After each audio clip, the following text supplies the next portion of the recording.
आज हम बात करेंगे एक ऐसी खबर की जिसने भारत की आर्थिक ताकत को नई ऊंचाइयों पर पहुंचा दिया है।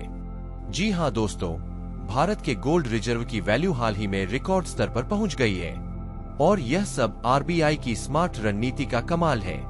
लेकिन यह सिर्फ सोने की चमक नहीं, बल्कि भारत की इकोनॉमी और कूटनीति का गोल्डन दौर है, क्योंकि खबर निकल कर आ रही है कि भारत की किस्मत चमक रही है और बहुत ज्यादा दिन नहीं, बल्कि पिछले एक हफ्ते में भारत के गोल्ड रिजर्व में 12,000 करोड़ की उछाल आई है। और कमाल की बात क्या है कि न सिर्फ 12,000 करोड़ की उछाल आई है, बल्कि यह उछाल आने के साथ साथ आरबीआई के पास जो ओवरऑल गोल्ड रिजर्व मौजूद है उसकी वैल्यू एक साल में तिगुनी हो चुकी है और वह 68,000 करोड़ की अपने रिकॉर्ड स्तर को पार कर चुका है।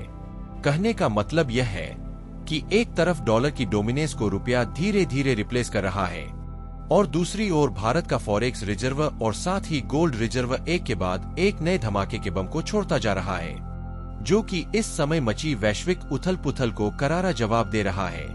चलिए पूरी डेवलपमेंट को आसान शब्दों में समझते हैं, लेकिन आगे बढ़ने से पहले इस वीडियो को एक लाइक करके चैनल को सब्सक्राइब जरूर कर लीजिए, क्योंकि यह आपके लिए तो एक सेकंड का काम है, लेकिन इससे हमारी काफी बड़ी मदद होती है।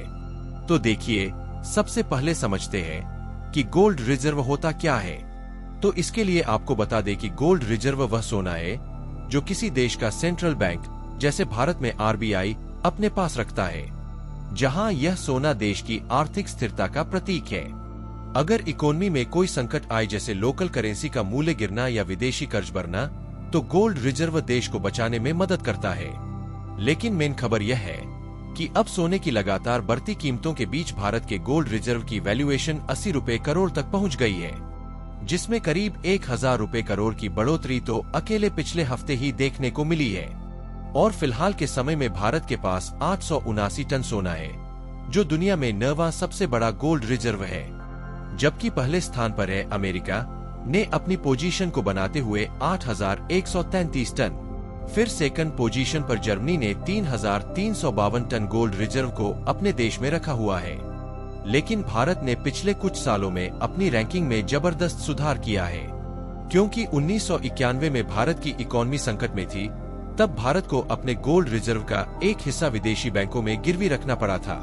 हालांकि उस सोने को धीरे धीरे करके अपने देश में तो ला ही रहे हैं, लेकिन आज भारत न सिर्फ गोल्ड खरीद रहा है, बल्कि दुनिया को अपनी ताकत भी दिखा रहा है। फिलहाल अब सवाल आता है कि भारत के गोल्ड रिजर्व की वैल्यू अचानक इतनी क्यों बढ़ गई।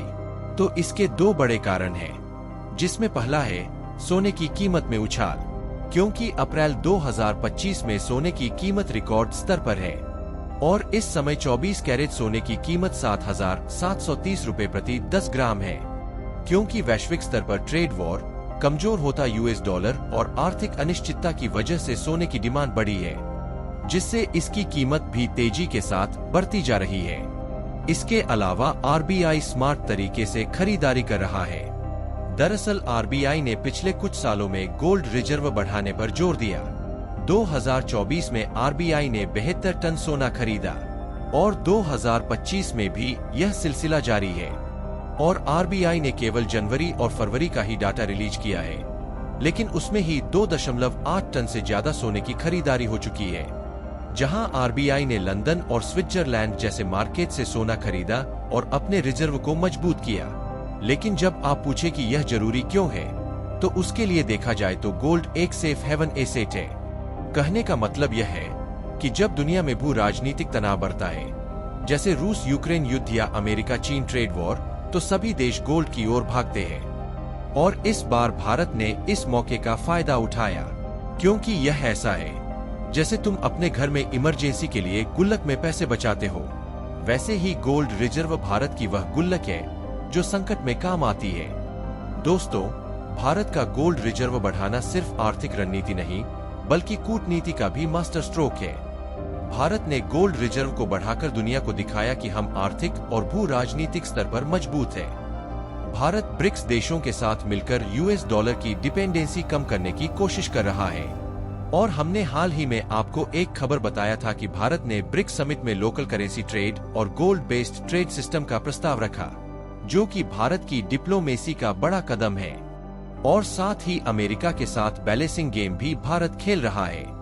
डोनाल्ड ट्रंप ने भारत पर क्योंकि 26% टैरिफ लगाए, हालांकि यह 3 महीने तक होल्ड पर रखा गया है, लेकिन भारत ने जवाब में अमेरिकी वाइस प्रेसिडेंट को अपने देश में बुला लिया है ताकि ट्रेड वॉर की समस्या को सुलझाते हुए $500 अरब की ट्रेड डील पर बात हो सके।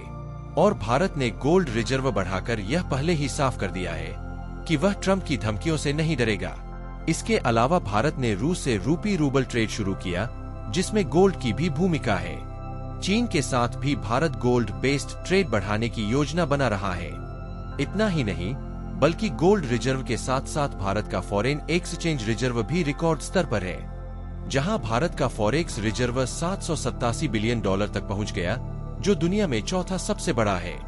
और साथ ही गोल्ड की हिस्सेदारी भी लगभग 9% है।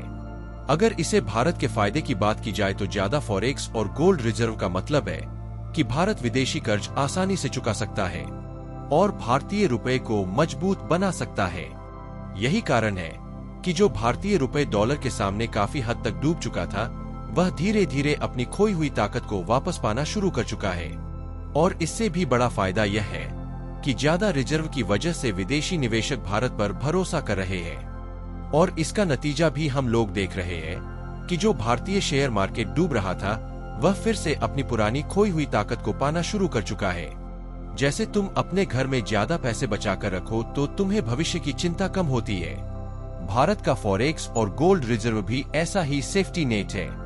इस समय भारत की ग्रोथ रेट को देखकर एक्सपर्ट्स का मानना है, अगर भारत इसी तरह गोल्ड खरीदता रहा तो 2030 तक भारत टॉप 5 गोल्ड रिजर्व वाले देशों में शामिल हो सकता है।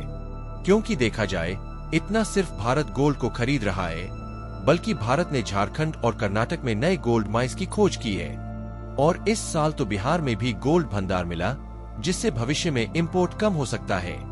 इसके अलावा नया पेमेंट सिस्टम भले ही बाद में लागू हो, लेकिन उसके पहले भारत ब्रिक्स और आसियान देशों के साथ मिलकर गोल्ड बेस्ड ट्रेड सिस्टम शुरू कर सकता है, जिससे यूएस डॉलर की निर्भरता और कम होगी। लेकिन मैं आपको एक बात फिर से याद दिला दूं कि अमेरिका और चीन जैसे देशों की नीतियां भारत के लिए रुकावट बन सकती है। इसलिए भारत टॉप 5 गोल्ड रिजर्व में जरूर आएगा। लेकिन जैसे एक स्टूडेंट मेहनत करके क्लास में टॉप 5 में आता है, वैसे ही भारत गोल्ड रिजर्व में मेहनत करके टॉप 5 में आ सकता है। बाकी आपको क्या लगता है कि भारत को गोल्ड में व्यापार करने की शुरुआत करना चाहिए या फिर अपने रुपए को इंटरनेशनल करेंसी बनाने पर ध्यान देना चाहिए? अपनी राय कमेंट में जरूर बताएं और इस वीडियो को एक लाइक करके अपने मित्रों तक शेयर जरूर करें ताकि उन्हें भी जानकारी मिल सके।